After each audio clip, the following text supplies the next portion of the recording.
All right, let's jump right into this explainer. You've probably heard the Japanese yen has been, well, incredibly weak lately. But today, we're going to unpack why a currency is so much more than just a number flashing on a screen or a favorable exchange rate for tourists. It's actually a super complex web of high finance, deep philosophy, and everyday human struggle. So, why does a cheap vacation for one person mean a literal crisis for another? It's wild, right? But this question gets to the absolute heart of what we're talking about today. If you're a tourist from the US or Europe, a currency fluctuation might look like a fantastic travel discount. You get to enjoy beautiful temples, world-class sushi, and bullet trains for a fraction of what it used to cost. But on the flip side, that exact same exchange rate carries a deep, heavy human cost for the locals living and working in that economy. Because, money is never just money. It's belief, it's fear, and it is the future of a country priced in real time. To really wrap our heads around this, we're going to start by zooming in on the cold mechanics of high finance, before zooming out to the human realities playing out right now on the streets of Kyoto and Tokyo. Which brings us to Part 1, the carry trade illusion. Okay, so what is the carry trade? At its mechanical core, it's actually pretty simple. You borrow low, buy high-yielding assets, and keep the difference. Imagine you're a hedge fund. You can borrow Japanese yen at incredibly low interest rates, almost zero. Then you take that borrowed money, convert it, and buy US dollars or US Treasury bonds that are paying much higher interest rates. You simply keep the spread as easy money. As long as the yen stays weak and rates stay stable, it feels like printing free money. But risk analyst Nassim Nicholas Taleb perfectly captures the hidden danger here. He points out that the carry trade is a strategy that earns small coins every day, then risks losing the vault in one afternoon. He uses this brilliant metaphor, comparing the carry trader to a turkey before Thanksgiving. Every single day, the turkey is fed. The turkey looks at the data and concludes that humans are incredibly generous and life is perfectly safe.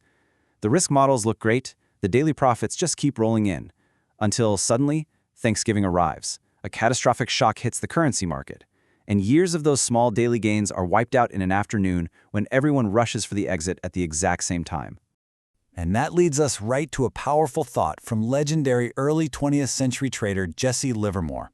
He said, "The crowd always thinks the easy trade is the smart trade." And man, did he hit the nail on the head. The real danger isn't the trade itself. Moving capital to where it gets a better return is just natural market mechanics.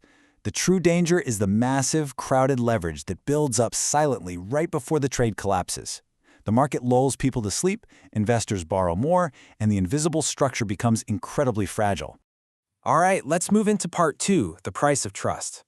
If we got some of history's greatest economic thinkers around a table to debate what a currency actually measures, we'd get a fascinating split. John Maynard Keynes argues a currency measures the belief and psychology of a nation. Basically, do investors trust what tomorrow will look like? Milton Friedman sees it as a strict measure of monetary discipline and incentives. If you print too much money or distort rates, the currency will reflect it. And Friedrich Hayek believes it measures economic freedom and honest price signals, warning that when planners control rates for too long, the currency becomes a mask hiding the truth. The reality is, the yen's weakness reflects a little bit of all three of these theories. But then, on the flip side of this equation, we have the US dollar. And the reality is, the dollar is not loved, it is used.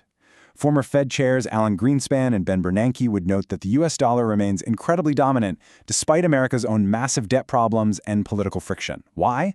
Well, because the world relies on its institutional depth, its liquid markets, and its legal structures during crises. Investors don't necessarily hold dollars because they think the US economy is flawless. They hold them because the global system is literally built around them. That gravity is hard to escape, and it continues to put massive pressure on currencies like the yen. Now let's get into Part 3. The hidden human cost.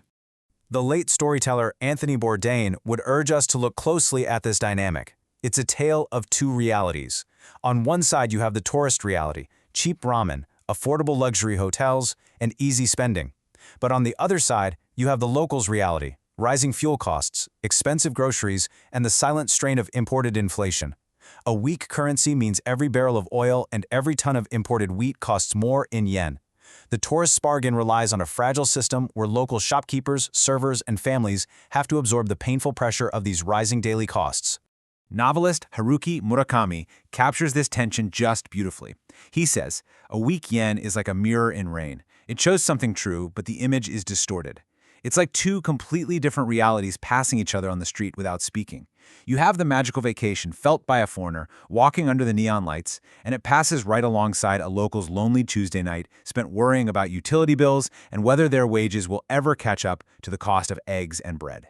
Now, as legendary investor Warren Buffett teaches us, price and value are completely different things. A tourist might look at prices and say Japan is cheap right now, but Japan itself is absolutely not cheap. Its true value lives in its immense trust, social discipline, beauty, exquisite craft, world-renowned food, and profound human care. A weak currency might temporarily discount the price tag of Japan for outsiders, but its deeply rooted cultural durability remains incredibly valuable. The challenge for Japan is ensuring its own citizens can actually feel that value in their daily lives. And that brings us to our final section, Japan's new economic story. Think about this single number, 29.3%. It tells a massive, massive story. As of October 2024, nearly 30% of Japan's population is 65 or older. This proves that the weak yen isn't just a symptom of central bank interest rate policies or hedge fund algorithms. It's actually a symptom of a massive, unprecedented demographic shift. When a society ages this rapidly, it completely changes how the nation saves, how it consumes, and how it works. And the projection only gets steeper from there. 87 million. By the year 2070, Japan's population is projected to plummet to roughly 87 million people. That means the old industrial models, the export-heavy miracles of the 1980s, well, they can no longer support their future. You simply can't rely on the same systems when you have millions of missing younger workers to sustain the economy and care for the elderly. They have to design a totally new model. But rather than seeing this as a defeat, there is actually an incredible opportunity here.